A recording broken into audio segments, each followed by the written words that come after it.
There we go, a little bit of slippage.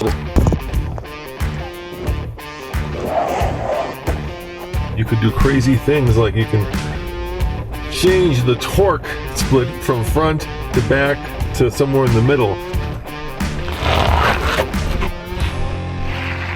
I'm about to go up Granny's Revenge, which is a very steep off-road course with a lot of ledges and a lot of difficulty in the new Rivian R1T. And these are the off-road pages right here, which give you a lot of information. So compass, elevation, 7,000, pitch, roll, tires.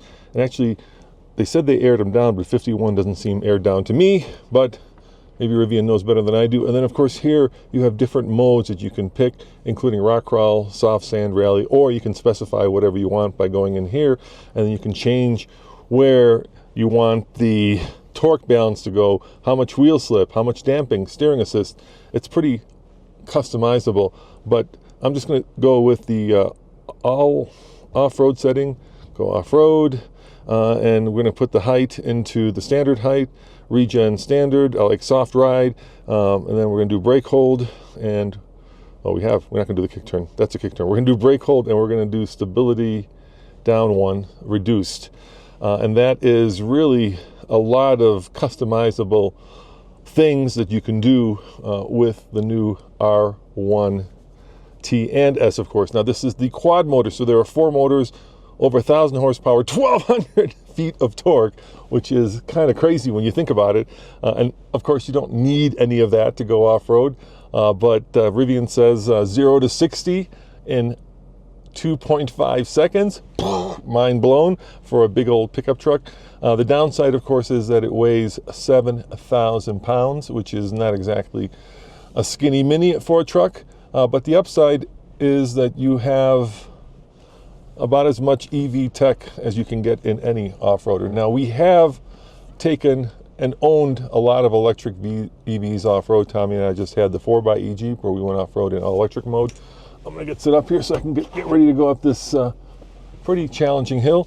The other thing that, of course, we've done is we've taken and owned the Cybertruck off-road, and that's something I'm going to be looking for. The Cybertruck, when you jacked up the suspension, got on its tippy toes, and had a really rough ride, a lot of head bob. And then the Hummer EV at 9,400 pounds, as tested, that was just a rock destroyer, not a rock crawler, and gravity had its way with it at that much weight. Getting a vehicle up that high, and in terms of its ride height, and then up and over like Red Cone, which we did in that vehicle, just turned out to be very difficult because instead of going up the hill, all 4 wheels spun and it would just kind of dig a hole. Hey, how's it going again? Good, man. Good to see you again. Good to see you again. Thank you for, you're on camera, just so you know. How we doing? Yeah, we're doing well. Yeah, I was just comparing it to the Cybertruck and the Hummer EV. All right. Yeah, which we've both owned, so kind of. Beautiful. You're getting a comparison. I'm getting a good comparison here. I love that. Yeah, and so far what I'm impressed with is just compared to the Cybertruck, just how comfortable the ride is. Yeah. Because there's still suspension left after you jack it up, and not to the highest mode, but the high. Yeah. Yeah, it's best for, see, highest is great, but it's really more for getting out of a situation. Yeah. Where high is going to be great for off-roading comfort and keep you comfortable while you're going off-roading and going on rock crawl. The one thing the Cybertruck did have, especially the dual motor one, it had mechanical lockers. So I'm curious to see how this will compare to that, because you're using electronics to simulate mechanical lockers, whereas that one actually locked all 4 wheels, so that 25% of the power went to each wheel. So we'll see. We'll see. We'll see, yeah. I'm just going to check your drive modes real quick, make sure everything's kind of the same as it was before. I'm back in rock crawl, Cool, rock secondary ride height. I've got the hold on so I can 2-foot it. Cool. Torque is 50-50, stability reduced. Go ahead and put stability on high. On, sorry. Let's give that a shot. Okay. Cool. All right, yeah, you tell me. All right, man, let's do it. All right, let's do it. Thank you. Have All fun. right, here we go. So I'm looking for articulation, I'm looking for traction, I'm looking for ride comfort, and I'm looking for fun. I mean, that's just how it is. Now, just previous to this, I did a smaller off-road course, kind of to give you a taste. One of the things I did find out is that you really need to 2-foot it, because unlike a torque converter, in other words, an automatic, it will roll back a little bit. So I've got my left foot on the brake, my right foot on the accelerator, and I'm trying to pay attention here because this is very steep. And there we go, a little bit of slippage. There goes the camera. But the truck did do what I wanted it to do. All right, quit gotcha. Okay, thanks. I'm gonna put this camera back. Hold on. Sorry. Oh my gosh. All right, let's try that. Okay, here we go. We're good. All right, I'm trying to pay attention to the spotters as well without hopefully banging into a big cliff of a rock here. There goes, it slid a little bit. That's the weight of the vehicle, 7,000 pounds. Shuffling action with the steering, so I keep my thumbs out and both hands on the wheel. All right, it's great to have spotters, makes it so much easier. Sorry if I'm not looking in the camera. Like I say, I'm really working here to keep the momentum going so we don't get the stop-start kind of motion, because you do want to have momentum going over these obstacles. Thank you very much. Yeah. Yes. Yes. Yeah, thank you. Yeah. All right, forgive me if I'm a lot of breath, guys. We are at 7,000, so there is a little bit of lack of oxygen up here, or lack of oxygen density, if I'm being super specific. Now here comes Scotty coming up in the R1T. You get a good shot of underneath. Nothing really hanging down. You can see it kind of struggling for grip. Interestingly, you get this moment where one wheel spins and one wheel doesn't. You're welcome. Nice job. She's doing a really good job on what is, a very technical and very steep course. So we can watch her head on up. And you can see there's some pretty tall rocks here. I mean, we're looking at good, the razor rocks that we use would be easy compared to this. And there you go, getting a little wheel spin, no wheel spin there. A little bouncy. But that's kind of the downside that I was talking about, where sometimes the machine, in this case the computer, the algorithm does what it wants as opposed to what you want. If you find yourself on a tight hairpin turn off-road and you don't have a kick turn like the Rivian, well, maybe you can get something that's just as good or perhaps even better. And of course, I'm talking about Onyx Off-Road, because with Onyx, not only will you know when the hairpin is coming, you'll know just how hard that hairpin will be. So click on the link below and get a 20% discount by using the code TFL Off-Road. So here I go up this next little ledge.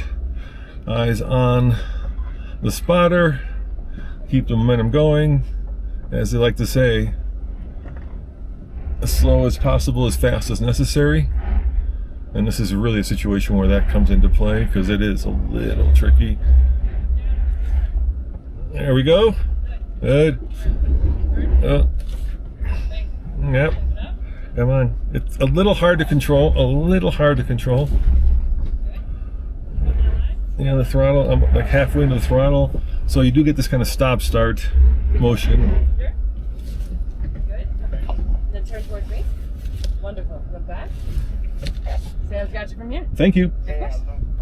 She won her class in the Rebel Rally, so she knows what she's doing. And here comes the last bit. Just gonna take it nice and easy.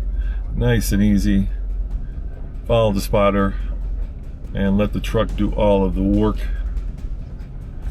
One of the things that I do like is 3.1 inches of ground clearance, and it does give you plenty of approach departure and breakover, especially breakover angle, because I am in a pickup and that's what they suffer from. But in general, this truck is performing admirably for a $112,000 vehicle with 4 motors. You got it. Okay, and if this was the R1S, then it'd be $120,000. Great. Brad will pull you through the finish. Thank you. All right, here comes the last bit. Nice and smooth. Smooth is the name of the game. Following what the spotter's doing, and we're gonna crest this hill, and we're gonna be up and over. Oh, a little bit of a hit on the bottom. Yeah, appreciate it. Thank you.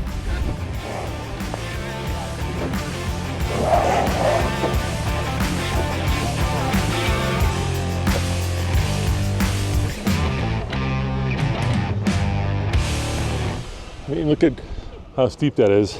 That gives you an idea. It's hard to show steepness on camera, but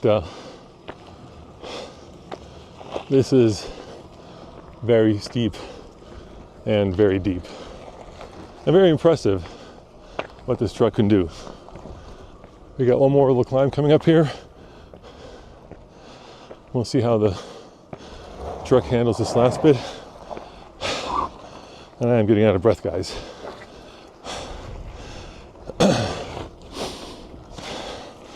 Hopefully I won't fall. There we go. I'll just shut up and let you guys watch the truck do this last bit.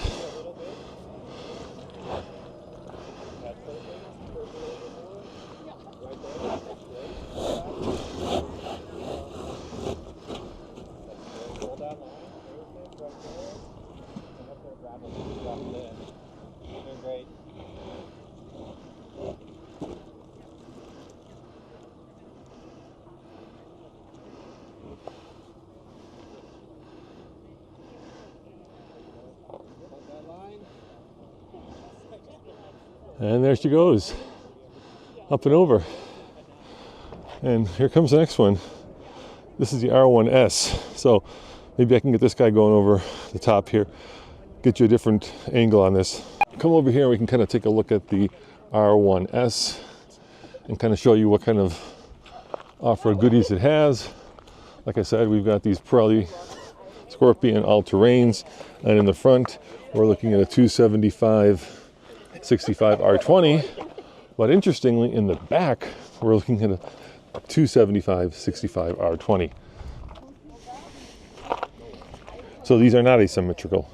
I believe I was wrong about that. The off-road tires are not asymmetrical, but the on-road tires, when you get the on-road version, those are asymmetrical.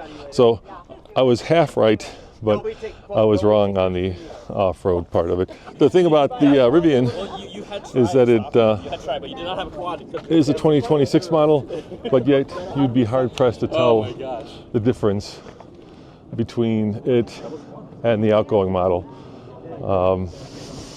And that might be not a problem, but it might be a little bit tricky for Rivian, because the question I always ask myself is, why would you upgrade to the new quad motor, besides, of course, all the technological differences underneath, when it looks like the old quad motor?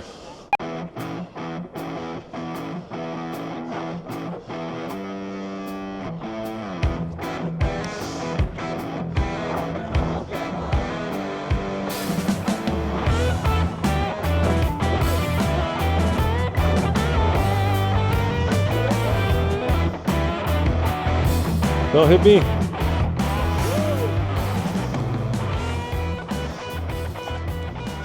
Good, how are you? Did I almost hit that? Is that what happened? I think I almost took that. Yeah. Yeah. It came up and kind of slid over and it was just... We're gonna hit that with the side, huh? Yeah. I didn't hit it. It's just cladding. Just cladding. Just cladding. Just plastic. You don't have cladding scars, you don't go off-road. True that, man. True that. All right. Here's a very bright blue R1T coming up, and this will get you the other angle from the front, so you can see how the truck does. And it is impressive amounts of articulation for a vehicle that has independent suspension.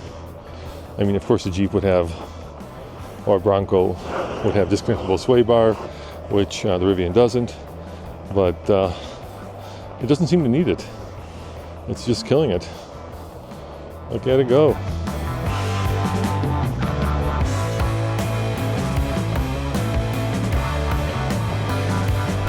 We made it up, and kind of my impressions. First, I am very impressed that Rivian did put the trucks and us into something that is, you know, relatively technical and has potential for trail damage. So thank you, Rivian.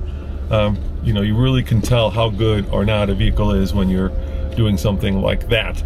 That was my first impression. My second impression is, while they did work on the throttle response, unless you're very proficient at 2-foot off-roading, like Tommy is, it can be a little tricky.